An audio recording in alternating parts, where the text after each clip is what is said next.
Interview দেরি হয়ে যাচ্ছে, নাহলে তো। আরে ওনার তো কারেন্টের শক লাগছে।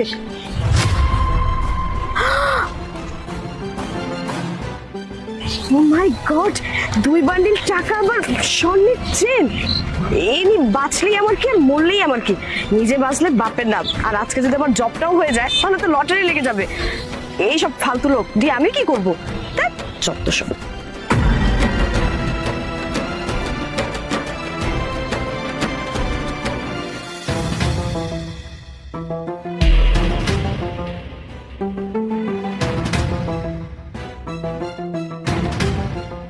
যেমনি হোক এই জবটা আমার লাগবে।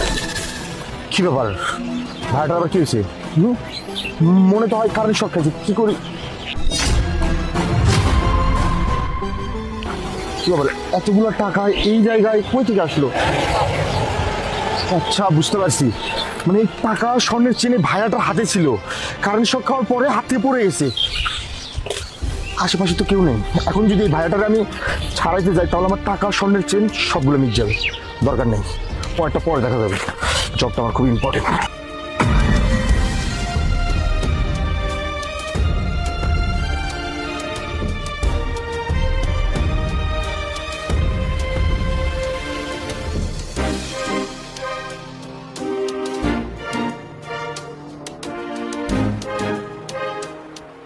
ও মাই গড, এই ভাইয়েরা তো কারেন্টের শক লেগেছে। এখন আমি কি করি? আমি তো হাত দিয়ে কিছু করতে পারবো না। কি করি?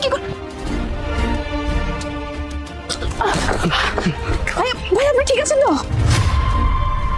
এক সেকেন্ড, এই টাকার চেনগুলো বোধ হয় আপনার পকেট থেকে পড়ে গেছে।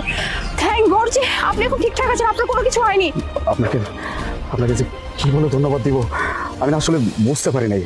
হেঁটে বাসায় যাচ্ছিলাম, অনেক টায়ার্ড ছিলাম, ভাবলাম যে একটু রেস্ট করি এখানে গাছের নিচে। এখানে জাস্ট হাত দিচ্ছি আর অমনি কারেন্ট শক লেগে গেছে। কখন যে আমার টাকা আমার চেন নিচে পড়ে গেছে আমি নিজেও জানি না। Thank you very much. না আপনি বারবার কেন থ্যাংক ইউ বলতেছেন? এটা তো আমার দায়িত্ব, তাই না? একটা মানুষকে যদি এভাবে কেউ দেখে, যে কেউ তাকে বাঁচানোর জন্য ঝাঁপিয়ে পড়বে, আর আপনি শুধু আমাকে কেন থ্যাংক ইউ বলতেছেন বলে? এতে করে তো আমার নিজের কাছে খারাপ লাগতেছে। বাবু, আপনি তো চাইলেই আমার টাকা, গোল্ডের চেন সব কিছু নিয়ে যেতে পারতেন। মানে আমি তো একটা বাজে অবস্থায় ছিলাম, আমি এটার কোনো প্রোটেস্টও করতে পারতাম না। আপনি চলে যেতে পারতেন, আমাকে না দিলেও পারতেন, আমাকে না বাঁচাইতেও পারতেন। হ্যাঁ, এটা আপনি ঠিক কথাই বলছেন। আপনার যে সিচুয়েশন ছিল এটা আসলে কখনোই আপনি নিজেকে প্রোটেস্ট করতে পারতেন না। আমি চাইলে এই টাকা, তারপরে এই যে গোল্ডের চেন, এটা আমি আমার সঙ্গে নিয়ে যেতে পারতাম।